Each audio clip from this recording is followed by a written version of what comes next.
Hello my dear scholars, आज हम study करेंगे क्लास फोर्थ इंग्लिश रीडर का chapter number 10 the voice of the grass की question answers को। रही बात इस चैप्टर के हिंदी एक्सप्लेनेशन की, तो ऑलरेडी सॉल्व हम करा चुके हैं। आप चैनल की प्लेलिस्ट में जाकर देख सकते हैं इसके प्रीवियस चैप्टर्स और क्वेश्चन आंसर्स।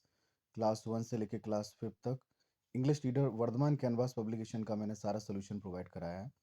आप चैनल की प्लेलिस्ट में जाएँ और वहाँ से सब कुछ कवर कर सकते हैं। चलिए स्टार्ट करते हैं। Class fourth English reader Varthaman canvas publication का chapter number 10 the voice of the grass के क्वेश्चन आंसर्स। तो दो स्लैब में उन्होंने क्वेश्चंस दिए हैं। The poet uses the line, कवि जो है लाइन को यूज करता है। कौन सी line? I come creeping everywhere in the beginning and and of the each stand. मतलब जो ये लाइन दे रखी है, आई कम क्रीपिंग एवरीवेयर, कि हम हर जगह धीरे धीरे क्या करते हैं, उगते हैं, ग्रो करता हूँ। कौन? यहाँ पर आय का मतलब किससे? ग्रास से, घास से है।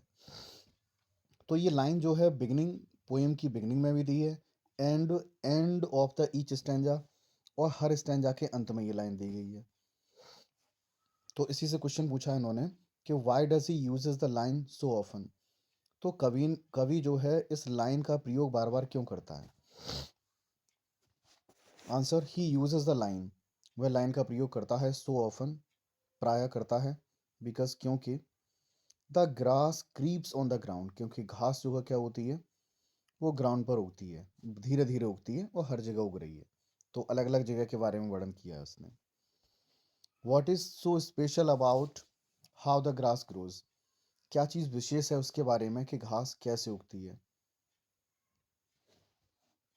तो पोएम के माध्यम से चलेंगे। कैसे का मतलब हो गया किस प्रकार उगती है, कहाँ कहाँ उगती है। On the sunny hill side, कहाँ कहाँ पर, स्पेशल क्यों है वो, घास का जो उगना है वो क्या स्पेशल है उसमें। स्पेशल ये है कि वो on the sunny hillside, sunny hillside पर उगती है। Close by the noisy brook, ठीक है, जो धाराएं हैं, नदी की छोटी छोटी जो धाराएं हैं वो शोर करती हुई चलती हैं, उनके बराबर में उगती है। And in every shady nook, और जो छायादार जितने भी कोने हैं वहां उगती है। Question number B, answer the following questions.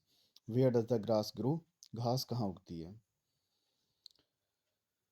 The grass grows almost all part of land और ग्राउंड, जो घास उगती है लगभग ज़मीन के सभी हिस्सों में उगती है, क्योंकि वो पहले ही बताया गया है कि आई कम क्रीपिंग एवरीवेयर, हर जगह उगता हूँ मैं धीरे धीरे। तो वो हर जगह, लगभग हर जगह ही।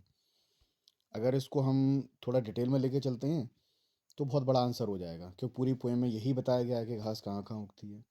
तो इस तरीके से आंसर बन जाएगा कि the grass grows almost all part of ground, लगभग ग्राउंड के सभी हिस्सों पर घास उगाती है। Why is the grass more welcome than the flowers, घास जो है बहुत ज़्यादा घास का वेलकम किया जाता है फूलों की अपेक्षा। फूलों से ज़्यादा वेलकम घास का होता है, ग्रास का होता है। क्यों? बिकॉज चिल्ड्रन कैन प्ले, क्योंकि बच्चे खेल सकते हैं। एंड एज्ड पीपल, और जो एज्ड गरीब लोग हैं, can sit in the grass, वो घास में बैठ सकते हैं। तो इसलिए ग्रास का वेलकम ज़्यादा किया जाता है। Do you think the poet expresses love of nature through this poem, क्या आप सोचते हो कि कवि अपने प्रेम को व्यक्त करता है प्रकृति के बारे में इस पोएम के माध्यम से? तो आंसर हो जाएगा यस। ठीक है, और बाकी का ये क्वेश्चन से जुड़ जाएगा।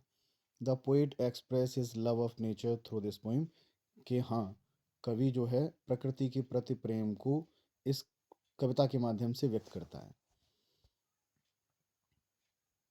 Question number 4, nor here my low sweet humming,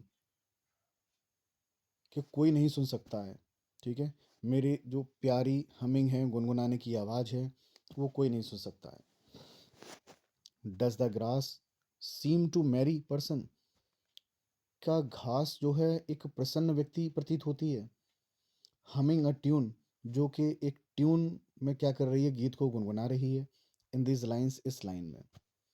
answer है yes, the grass seem to be merry, कि हाँ, ग्रास जो है मैरी पर्सन प्रतीत होती है।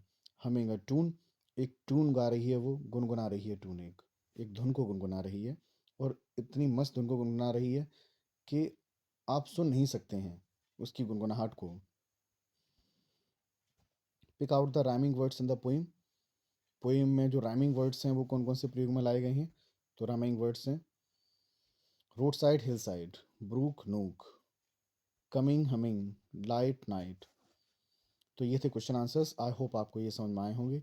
इसी तरीके से हम अगले चैप्टर्स के क्वेश्चन आंसर्स को कवर कराएंगे, चैप्टर पढ़ाएंगे। जितने भी चैप्टर्स रह गए हैं क्लास 1 से लेकर क्लास 5 तक इंग्लिश रीडर के वर्धमान कैनवास पब्लिकेशन की। अगर हमारी वीडियोस आपके लिए हेल्पफुल हो रही हैं तो वीडियो को लाइक करें, चैनल को सब्सक्राइब करें, चैनल से जुड़े रहें। Thank you very much.